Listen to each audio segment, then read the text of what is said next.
ఆదాయం తగ్గితే కుంభకోణం జరిగిందంటారు. ఆదాయం పెరిగితే కుంభకోణం జరిగిందని ఎలా అంటారు? ఇప్పుడు మీరు తీసుకున్న గణాంకాలు తీసుకోండి. 2019, 20, 20, 21, 22, 23, 24, 25 తీసుకోండి. ఆదాయం పెంచుకుంటూ వెళ్ళాడు. సేల్స్ తగ్గినాయి కానీ గవర్నమెంట్ ఆదాయం పెరిగింది. మరి ఆదాయం పెరిగితే మీరు కుంభకోణం జరిగింది ఎలా అని అంటారు? ఒకటి. ఇప్పుడు జరుగుతుంది కుంభకోణం. ఎట్లా? ఇప్పుడు అసలు డిస్టిలరీ మొత్తం ఎవరే? చంద్రబాబు నాయుడు గారి గుత్తేదారులు. ఉన్న ఆంధ్రప్రదేశ్ ఉన్న డిస్టిలరీ మొత్తం కూడా చంద్రబాబు నాయుడు గారి తాలూకానే.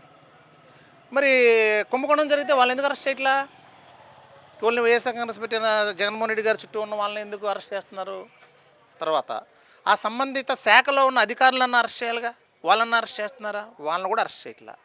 కుంభకోణం లేదు, ఏం లేదు. వాళ్ళు ఏంటంటే జగన్మోహన్ రెడ్డి గారు, చంద్రబాబు నాయుడు అప్పుడు స్కిల్ డెవలప్మెంట్ స్కామ్లో ఈడీ చేసింది, ఆధారాలు దొరికినాయి, జైలుకి వెళ్ళాడు.